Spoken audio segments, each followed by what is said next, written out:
pernah kita lakukan. Amin ya rabbal.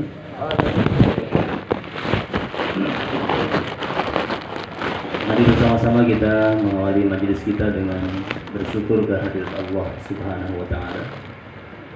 Syukur yang sesungguhnya, syukur yang sebenarnya, syukur yang memahami makna dan arti yang benar dari kalimat syukur itu sendiri. Dalam sebuah kajian tafsir disebutkan bahwa syukur itu tidak sempurna apabila tidak memenuhi 3 indikator. Yang pertama adalah seseorang disebut syukur apabila dia meyakini batiniyan, secara batin, bi annal mun'im huwa Allah, bahwa yang memberikan nikmat kepada kita hanyalah Allah Subhanahu wa taala. Jadi syukur itu dianggap benar kalau ada keyakinan dalam hati kita bahwa apa yang kita alami, apa yang kita rasakan, apa yang kita dapatkan saat ini semata-mata dari pemberian Allah Subhanahu wa taala. Bukan karena pekerjaan kita, bukan karena bisnis kita, bukan karena jabatan kita, bukan karena pangkat dan segalanya. Bi annal mun'im huwa Allah. Yang ketiga. Siapa kedua?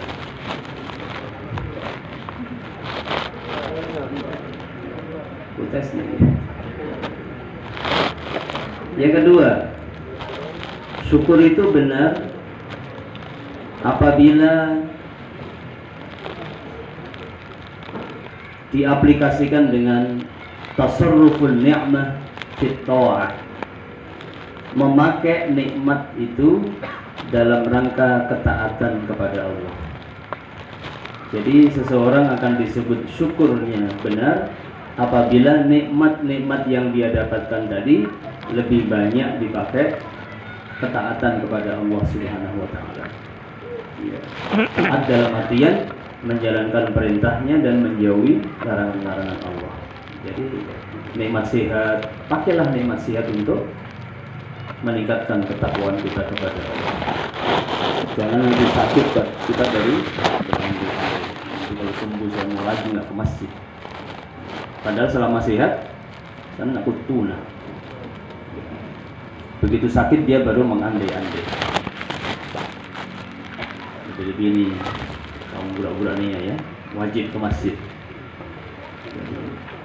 Nabi berkata orang yang selalu datang di masjid itu dia akan mendapatkan 3 kemuliaan yang tidak didapatkan oleh orang yang tidak pernah ke masjid. Apa itu? Yang pertama kata Nabi, akhun mustafadun. Orang yang sering datang di masjid, dia pasti akan mendapatkan teman, sahabat yang bisa memberikan manfaat kepada dia. Dan sebaik-baik teman adalah teman yang didapatkan, yang dia kenal, yang dia akrab di dalam masjid. Sebaik-baiknya teman, tapi kalau dia hanya akrab di pasar, bahaya. Di pasar itu prinsipnya ya, kita bisa berteman, tapi uang nggak bisa berteman. Tapi kalau di masjid, akhun mustafadun, dia pasti akan mendapatkan teman yang bisa memberikan banyak manfaat kepada dia. Yang kedua, sungguh-sungguh ya, benar-benar ya, jadi laki-laki upayakan ke masjid.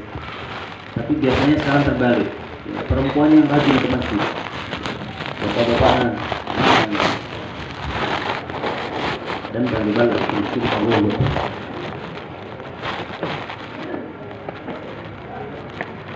Beberapa masjid kita lihat ibu-ibunya rajin sekali ke masjid, bapak-bapaknya lampur di dalam.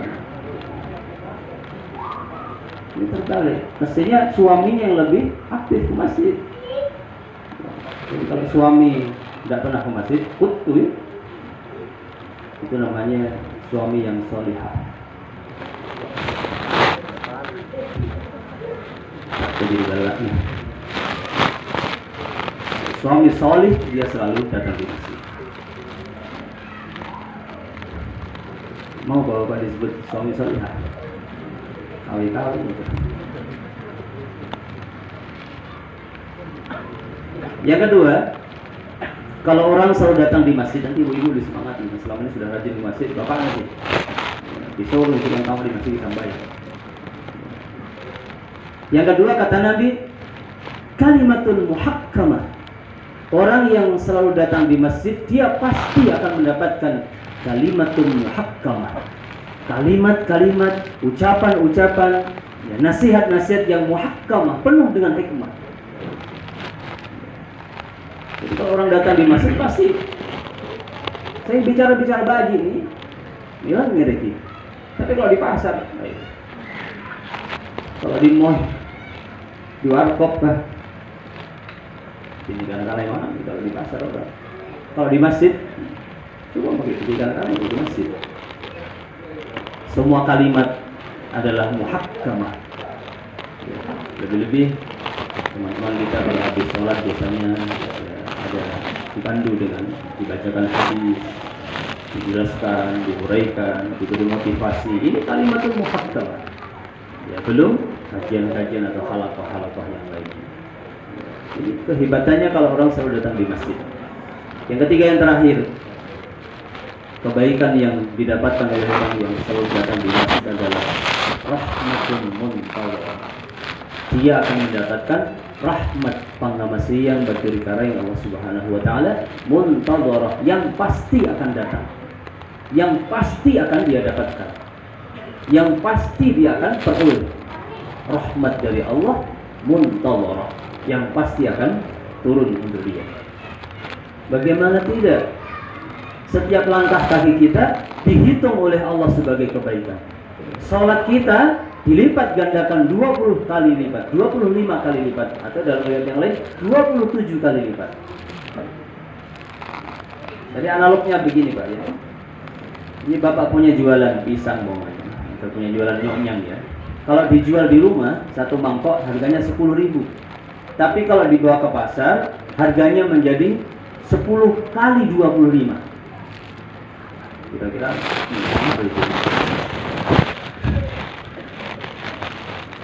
pokoknya analognya seperti itu. Sebodoh-bodohnya pedagang, dia pasti tidak mau jual di rumah, dia pasti bawa ke pasar. Karena apa? Kalau di pasar lipat 25 kali harganya. Sama seperti salat kita. Kuna sambayan kiri balata, sini jibahlah. Tapi kalau kita bawa ke sebelah, menurut salat menjadi 25 kali lipat pahalanya. Pilih mana? 1 atau 25? 25. Padahal orang ngantuk ini. Bagaimana kalau dia ngantuk? Ngantuk saja ngomong 25 dia pilih. Tadi yang pertama, akhul mustafadun, kalimatun muhakkamatun, rahmatun muntawwarah. Itu 3 karunia yang akan diberikan oleh Allah kepada orang-orang yang selalu datang ke masjid. Kembali kepada syukur tadi. Syukur itu seperti itu. Nikmat yang diberikan Allah kepada dia dipakai untuk ta'ah, dalam rangka ketaatan kepada Allah. Jangan nikmat sehatnya, sehat saja ketika main bulu tangkis. Begitu melakukan ceramah, tak duduk. Terbalik ini namanya. Kalau di lapangan, orang nak puak-puak. Begitu masuk di masjid, belum mulai. Yang ketiga, syukur yang sesungguhnya adalah ghairat tabdzir. Tidak suka mubadzir. Tidak berhambur-hambur. Tidak berfoya-foya. Di riwayat yang lain, indikator yang ketiga dari syukur adalah at-tahaddutsu biha. Suka menceritakan nikmat itu kepada orang lain. Jadi tanda orang yang syukur itu, dia tidak diam saja. Dia suka memberitakan nikmat tadi kepada orang lain. Karena memberitakan, menyampaikan nikmat itu adalah perintah dari Allah. Wa amma bi ni'mati rabbika fahaddits. Ketika kau dapat nikmat dari Tuhanmu, maka ceritakanlah, bagilah nikmat itu meskipun dalam bentuk cerita. Karena cerita ini adalah omongan. Omongan itu adalah spirit. Ketika orang mendengar cerita yang baik, maka termotivasi dengan kebaikan-kebaikan yang didengarkan tadi itu. Sehingga nikmat tadi menambah. Nikmat tadi akan menimbulkan, menumbuhkan semangat bagi orang lain supaya dia mendapatkan kebaikan dan tambahan nikmat juga dari Allah. Bapak Ibu yang dirahmati Allah Subhanahu wa taala. Yang kedua, salawat dan salam kita haturkan ke Rasulullah Muhammad sallallahu alaihi wasallam. Ternyata ini baru pembukaan ceramah ya, belum inti ceramah tadi. Sabar ya, ngantuk ya. Jadi baru ngomong bersyukur kepada nikmat Allah. Kalau kita menyampaikan salawat dan salam kepada Rasulullah Muhammad sallallahu alaihi wasallam. Berupayalah setiap kita mendengar nama Nabi Muhammad disebut untuk sebisa mungkin membalas dengan salawat. Karena membaca salawat kepada Nabi itu tidak menguntungkan Rasulullah, tapi menguntungkan kita sendiri. Karena diibaratkan Nabi itu seperti gelas yang sudah penuh dengan air, sudah penuh dengan jaminan rahmat dari Allah. Bagaimana tidak? Innallaha, sesungguhnya Allah wa malaikatahu yusholluna 'alan nabi. Allah saja bersolawat kepada Nabi. Allah sudah solawat saja kepada Nabi, sudah cukup itu. Maka salawat yang dibaca oleh umatnya hanyalah menuangkan air ke dalam gelas yang sudah penuh. Ibu, kalau gelas sudah penuh dengan air, ditumpahkan lagi air, bagaimana? Apa yang terjadi? Ngantuk. Akan tumpah ruah. Yang tumpah ruah itulah, minta maaf di belakang tidak pernah saya tengok. Bisa lihat di layar monitor Bu ya, kalian. Menuangkan air di atas gelas yang sudah penuh, maka menjadikan air tadi tumpah ruah dari dalam gelas tadi. Begitulah membaca salawat kepada Rasulullah. Sehingga nggak main-main. Nabi berkata, siapa yang bersalawat kepadaku sekali aja, man shalla alayya marrah, siapa yang bersalawat kepadaku satu kali saja, sallallahu alaihi biha asyra, Allah akan membalas salawat yang satu kali itu 10 kali lipat. Maka jangan malas membaca salawat kepada Nabi dalam segala situasi dan keadaan kita. Uniknya lagi Bapak Ibu, yang membedakan nanti posisi kita di surga, posisi kita nanti di surga itu berbeda-beda.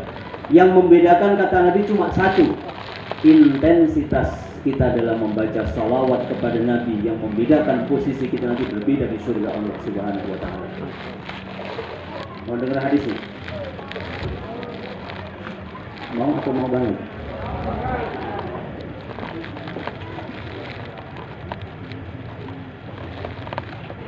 Bapak Ibu, kalau ada teman yang berdebat, nggak usah kepo, dia tetap selesai. Nanti kepo ambilkan kursi, nanti dia kasih rokok lagi ya, lama lagi nanti. Ya, pokoknya teman yang datang silakan ambil kursi saja, fokus. Adabnya dalam taklim gitu, terlambat dia nggak boleh ucapkan saya, langsung duduk cari tempat dia. Kalau nunjuk-nunjuk, ambilkan kursi sana, pilih rokoknya, nah itu bahan. Ya, kembali. Hadis Nabi begini. Yang membedakan posisi kita nanti di surga hanya salawat kita kepada Nabi. Nah, kalau Nabi ya, inna aulan nasi biya yaumal qiyamah, sesungguhnya manusia yang paling mulia di hadapanku nanti di hari kiamat, aktsaruhum alayya salatan, adalah manusia yang terbanyak membaca salawat kepadaku. Siapa yang terbanyak baca salawat kepada Nabi, meskipun di dunia dia nggak populer, di akhirat dia nanti akan mendapatkan posisi paling utama di hadapan Rasulullah Sallallahu Alaihi Wasallam. Sering-sering baca salawat. Dan anak muda di belakang sambil main game. Sallallahu Alaihi Wasallam. Itu betul, untuk betul, dia lagi. Sallallahu Alaihi Wasallam. Ya. Bicara anak muda ini kan, kayaknya khusyuk dengarkan ceramah, padahal dia main game. Nggak apa-apa. Kita lagi di abad modern hari ini. Ibu juga begitu. bagus ini. Padahal dia chattingan sama teman, tutorin atau ceramah. Silakan lanjut lagi game ya. Tapi sedang baca sholawat.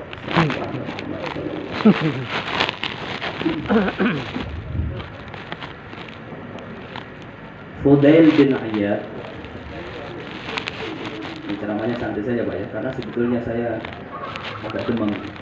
Seandainya ini Asrianto bukan murid saya, mungkin saya beralasan untuk hadir di sini. Apalagi tadi kemarin pagi saya sudah kesini juga. Ya, jadi karena dia santri saya sudah 5 tahun di pondok saya, orang tuanya juga akrab sama saya sering gratis makan bakso di sini juga. Biasa dibawakan juga saya ke pondok. Serba nggak enak. Jadi santai saja. Sebetulnya saya agak demam. Tadi saya pulang dari Makassar tuh, pulang langsung selimutan saya supaya keluar keringat saya. Maaf ya, ini ketemu teman-teman semangat aja. Begini, Fudail bin Iyad adalah salah satu ulama yang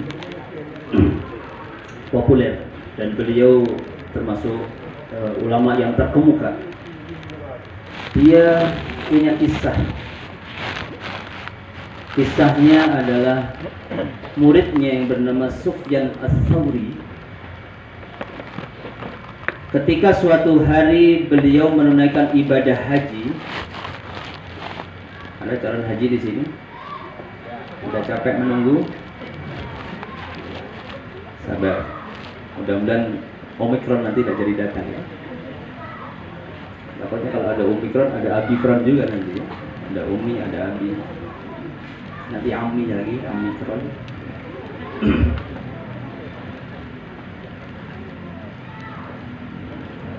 Ya. Dia berkata, hajjatu sanatan minas sinin. Aku pernah menunaikan ibadah haji pada suatu tahun.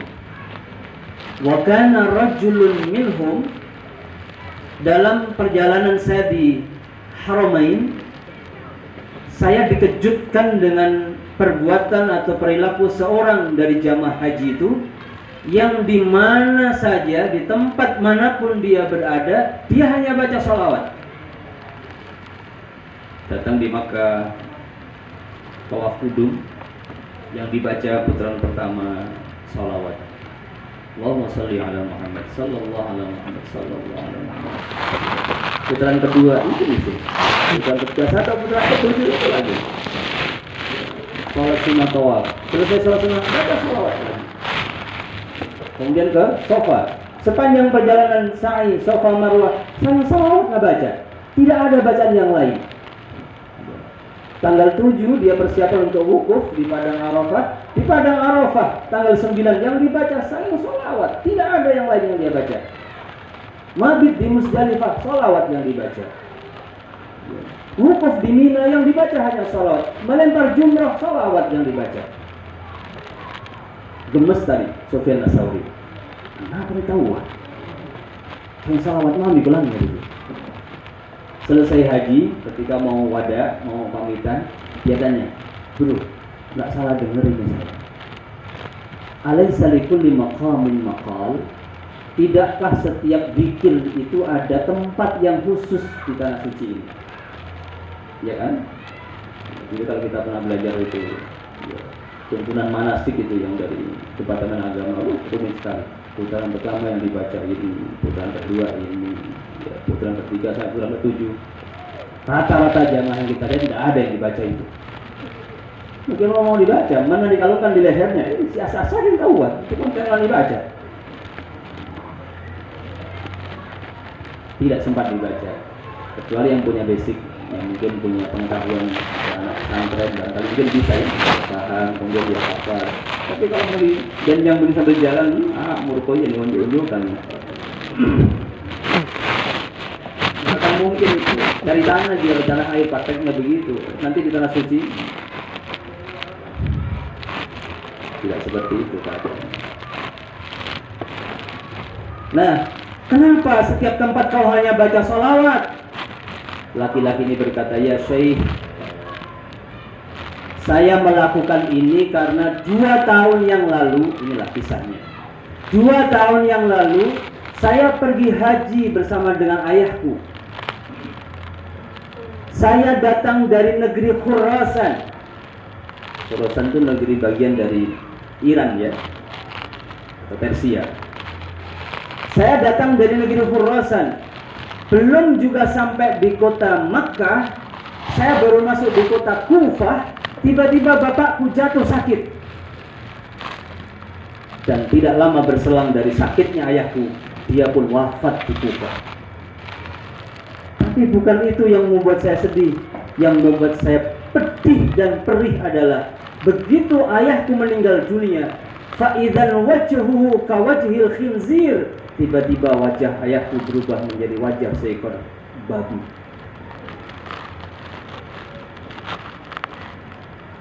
Kira-kira keluarga mana yang tidak malu kalau melihat kita punya keluarga yang meninggal dunia dalam keadaan seperti itu? Sedih bukan kepala. Saya tutup wajah ayahku yang sudah menjadi wajah seekor babi tadi. Kesana kemari saya bingung mencari bantuan dan pertolongan. Sampai di tengah kelelahan saya tertidur di samping jenazah ayahku tadi yang sudah berubah menjadi wajah atau muka seekor babi tadi. Saya bermimpi dalam tidurku dalam kelelahan tadi. Seakan-akan ada seseorang yang datang menghampiri ayahku, lalu mengusap wajahnya, dan dengan sekali ucapan, fa'idzan huwa ahsanu mimma qablu. Ayahku wajahnya berubah lebih gagah dari sebelum dia meninggal dunia. Saya terangkan kepada laki-laki itu, ya Syekh, man anta? Wahai Syekh, siapakah anda? Dan kenapa kau berikan pertolongan kepada ayahku? Sebelum kita jawab, saya minum dulu.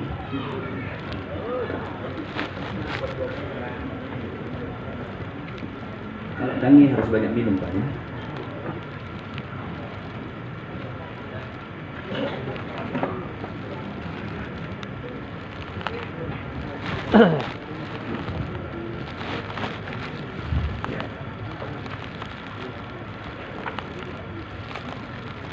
Ayo masuk babak kedua. Turun minum dari ya. Bagaimana ceritanya? Siapakah anda? Kenapa kau beri pertolongan kepada ayahku?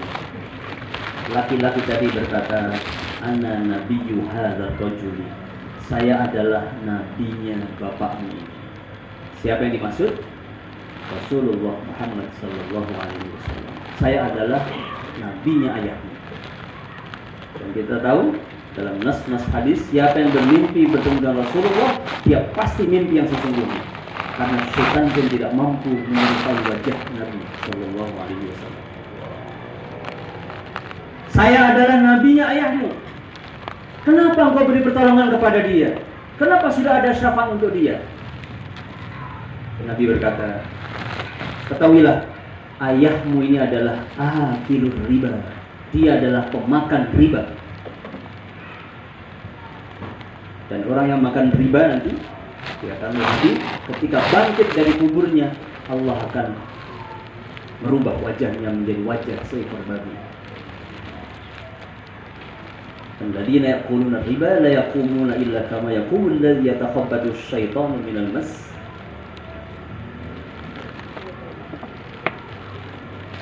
Kenapa ada pertolongan untuk dia? Ketahuilah, meskipun ayahmu pemakan riba, dengarkan ini yang suka makan riba, ada solusi.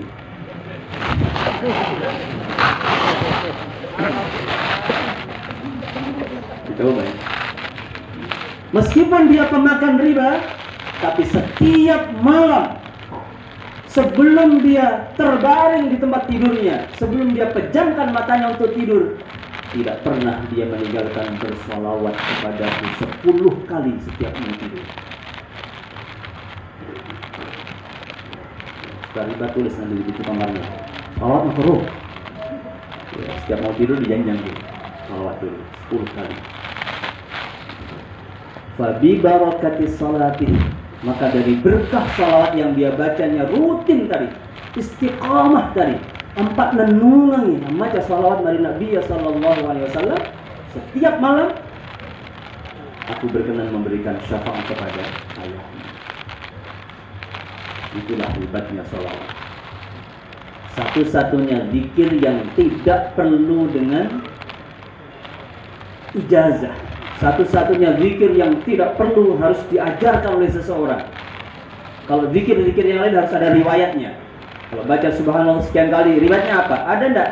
Ya, zikir yang maksur dengan tuntunan itu. Tapi salawat sudah dari Al-Quran mengatakan sallu alaihi wa sallimu taslima. Perbanyaklah membaca salawat kepada Nabi, perbanyaklah bertaslim kepada Rasulullah. Bapak Ibu yang dirahmati Allah Subhanahu wa taala. Sudah selesai dari pembukaan bersyukur kepada Allah. Kedua salawat dan salam kepada Rasulullah. Sekarang inti ceramah. Masih mogok.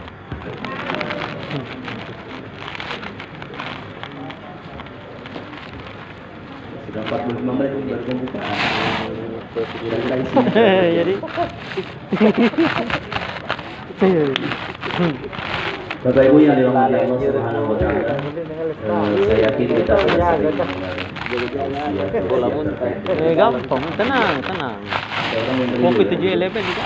Tausiah, takziah, itu berbeda ya. Tausiah itu dari kata wassa yuwassi tausiatan. Artinya apa? Memberi wasiat, memberi nasihat. Itu namanya tausiah. Ya. Kalau ta'ziyah artinya adalah seperti ini, ta'ziyah. Apa maksudnya? Mai ansariori tu ditabaya musibah. Itu namanya ta'ziyah. Ya. Ini yang disampaikan ini ceramahnya ceramah ta'ziyah, ceramah tasliyah, ceramah untuk menghibur ya sahibul musibah. Ya. Karena tentu yang lebih seperti di awal kita katakan, tidak ada yang membanggakan bagi keluarga yang berduka selain kebetulan karya ditampakkan. Jadi kita datang di tempat ini pasti membanggakan kepada. Tadi alangkah kecewanya saya bayangkan seandainya saya tidak datang, ya gimana kira-kira? Apa kata dunia? Dunia palantikan maksudku. Ada tausiah, ada ta'ziyah. Ya, harus dibedakan itu. Ya, saya akan menyampaikan satu hal saja terkait dengan apa yang di awal tadi kita sampaikan tentang fadilah sholat berjamaah. Karena kita yakin ibu-ibu pasti sudah sering mendengar takziah, mendengar tausiah kaitannya dengan kematian dan sebagainya. Jika kita ulang-ulang, ya, terlalu horor ya. Kita nggak usah ngomong kematian saja. Ya, mati pasti datang, ya. Itu nggak usah dipikir. Kita nggak usah mikir kematian, karena nggak usah dipikir pun dia akan datang. Yang perlu kita pikir adalah bagaimana kita mengisi hidup ini. Ya. Jadi mati jangan ditunggu, karena dia pasti datang. Mati tidak usah dipikir, karena dia pasti akan menghampiri kita. Yang perlu kita plan adalah bagaimana kita mengisi hidup ini, ya, bagaimana kita memaksimalkan hidup ini. Nabi berkata, seandainya besok itu sudah diketahui hari kiamat dan di tanganmu ada biji kurma, maka tanamlah biji kurma itu. Tujuannya apa? Mengharap berkah bahwa dia akan tumbuh memberi manfaat kepada orang lain. Padahal ini karena mati muko. Besok kiamat ini. Itu begitu hebatnya Nabi memberikan kepada kita filosofi hidup itu. Artinya jangan pesimis menghadapi hidup. Seandainya besok sudah jelas kiamat, kamu punya biji kurma ada di tanganmu, tanamlah itu. Karena menanam ini sudah bersifat optimis dan kita telah menebar berkah sebagai khalifatullah di muka bumi Allah Subhanahu wa taala. Jadi ingat ya, khalifah itu artinya adalah delegasi Allah. Khalifah itu artinya adalah perpanjangan tangan dari Allah. Ini ja'ilun fil ardi khalifah, aku menjadikan khalifah, delegasi di muka bumi. Maka khalifah kita semua ini ditugaskan untuk memakmurkan bumi Allah. Maka tidak boleh ibu-ibu punya lahan di depan rumahnya kosong, tanami. Karena tugas kita adalah memakmurkan. Yang dibiarkan ada pekarangan di luar rumahnya, rumpung mami. Tidak pernah dijangkau, tidak pernah dibersihkan rumputnya. Coba tanami tanaman toga ya, ide. itu akan memberikan manfaat bagi orang lain. Tapi kadang-kadang kita sebelum tanam kita sudah ngomong, udah ingin lupa di dalam nanam aja belum sudah suudon pada orang lain. Tanam dulu. Nabi berkata, kalau ada orang menanam, bijinya diambil oleh burung, dimakan oleh tikus, diambil oleh orang, illa kana sadaqatan lahu, itu adalah sedekah untuk dia. Ini belum nanam udah buruk sangka sama orang. Dia mau katanya sedekah itu enggak lega, jangan tahu kira-kira anak. Ini udah berkarya dulu kalau kita bertawakal kepada Allah. Oke, jam berapa itu dulu? Jamnya mati semua. Begini Bapak Ibu yang dirahmati Allah. Tema kita adalah jangan pernah meninggalkan salat. Jangan pernah meninggalkan salat. Karena salat itu adalah identitas termahal seseorang di hadapan Allah nanti di hari kiamat. Syafi'i pernah berpesan kepada gimana kalau mau masak kaya?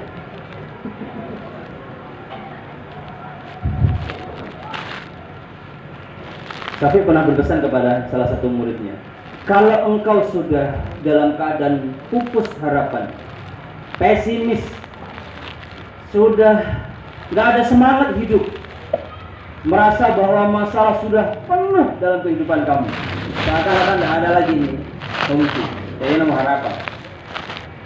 Kata Syafi'i, datanglah kamu di kuburan. Coba lihatlah deretan orang-orang yang mati dalam kubur tadi, pusara-pusara, batu-batu lisan yang ada di sana.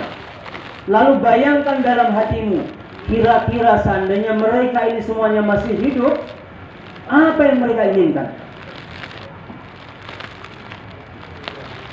Apa yang mereka inginkan seandainya mereka dihidupkan lagi oleh Allah Subhanahu wa Ta'ala?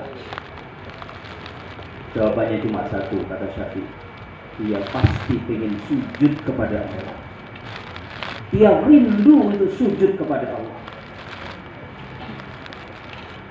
Maka pulanglah kamu dan sujudlah dengan penuh penghayatan.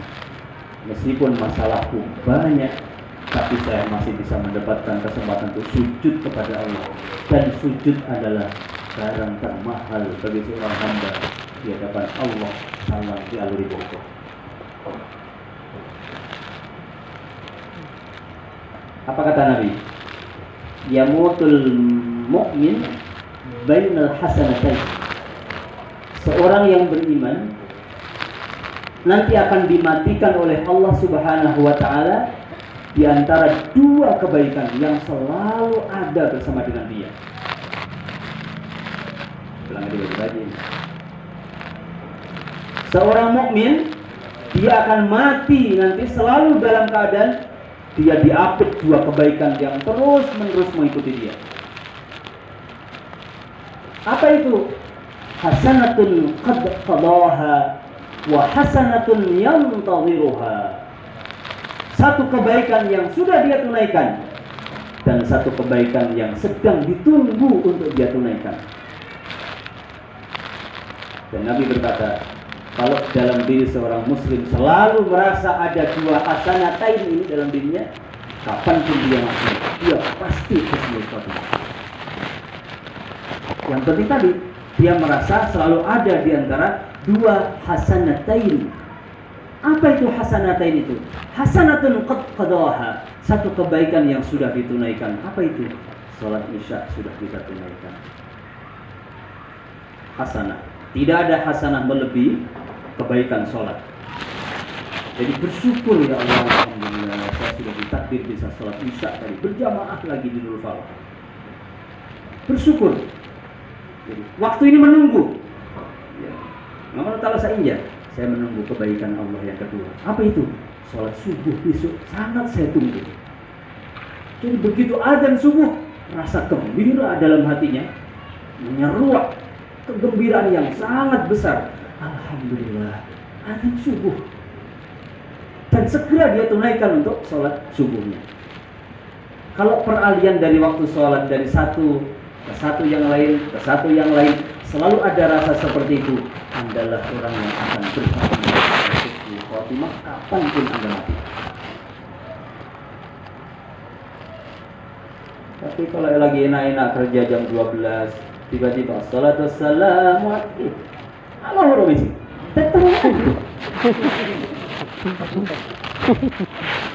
Jadi nggak ada rasa bahagia, nggak ada rasa syukur, mengeluh. Mau sholat, mestinya dia syukur kepada Allah, dia menggerutu. Sampai di sini, di buku macam-macam. Banyaknya ini sebentar ini orang mau datang ke sini, orang ini. Kalau kita menjual bakso, kalau menjelang zuhur, ya ini sambal lu, nah. Ya nggak masalah. Begitu selesai sholat zuhur, alhamdulillah, saya sudah ditakdir oleh Allah bisa sujud sholat zuhur berjamaah. Menunggu lagi datang waktu asar. Begitu Allahu Akbar, Allahu Akbar, alhamdulillah asar. Segera dia berwudu, sholat. Kalau belum bisa sujud, besok pura-pura aja bu. Alhamdulillah sudah zuhur. Padahal jadi kayak gini lagi pokok ini. Pura-pura aja begitu dulu, latihan dulu. Seminggu latihan. Pokoknya alhamdulillah, ya Allah, zuhur ya Allah. Begitu datang asar, alhamdulillah, sudah asar lagi. Muter makarong. Alhamdulillah suruh pulang dulu.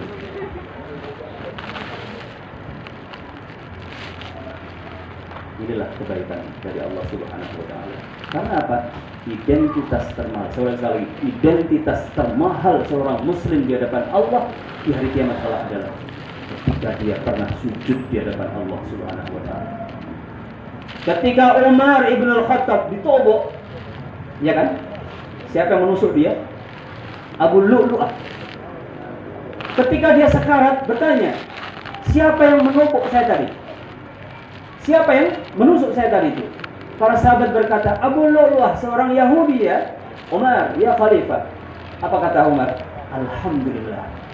Yang menusuk saya adalah seseorang yang tidak pernah sujud kepada Allah. Sehingga saya nanti akan gampang mengalahkan argumen dia di akhirat. Seandainya yang menusuk saya adalah orang yang ahli sujud, saya akan berat berhadapan dengan dia di hari kiamat. Coba bayangkan. Umar menilai seseorang dari kapasitas sujud dia kepada Allah Subhanahu wa Ta'ala. Siapa yang menusuk saya? Abu Lu'lu'ah. Pasang tom, lomo-lomo salah di belakang. Kalau orang tidak pernah sholat, tidak pernah sujud. Tapi kalau orang yang pernah sujud di hadapan Allah, dia nanti akan yukhasim amam Allah yaumal qiyamah. Dia akan beradu argumen di hadapan Allah. Karena setiap kita nanti diberikan oleh Allah keistimewaan dari kapasitas sujud yang pernah kita lakukan kepada Allah Subhanahu wa Ta'ala. Bapak Ibu, jangan tinggalkan sholat. Orang yang suka meninggalkan sholat ada 5 adab yang paling besar menuju dia. Bagaimana? 5? Nggak ngantuk?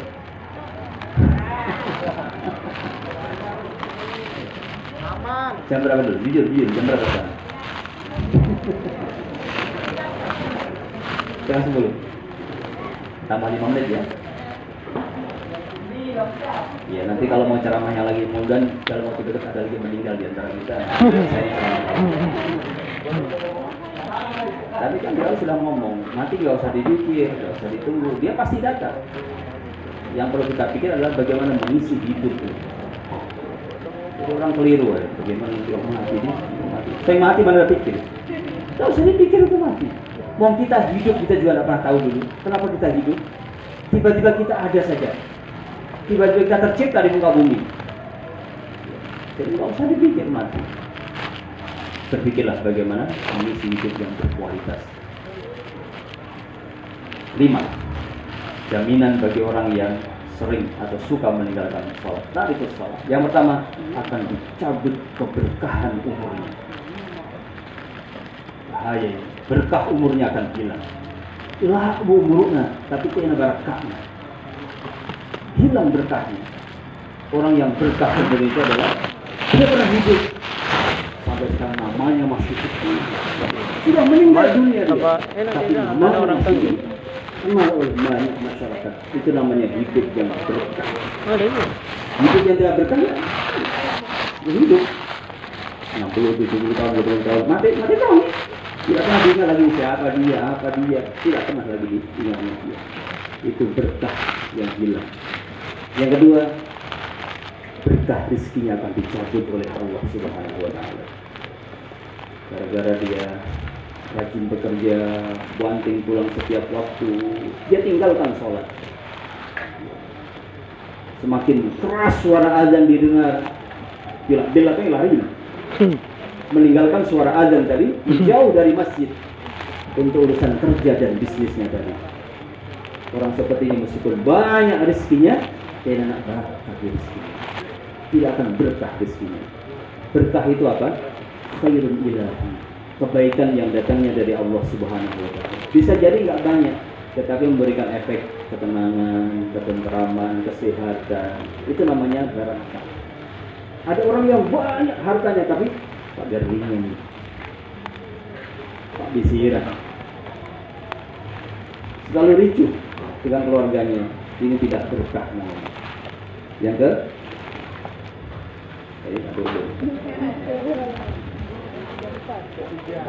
yang ketiga, tidak akan diangkat amal kebaikannya di hadapan Allah Subhanahu wa Ta'ala.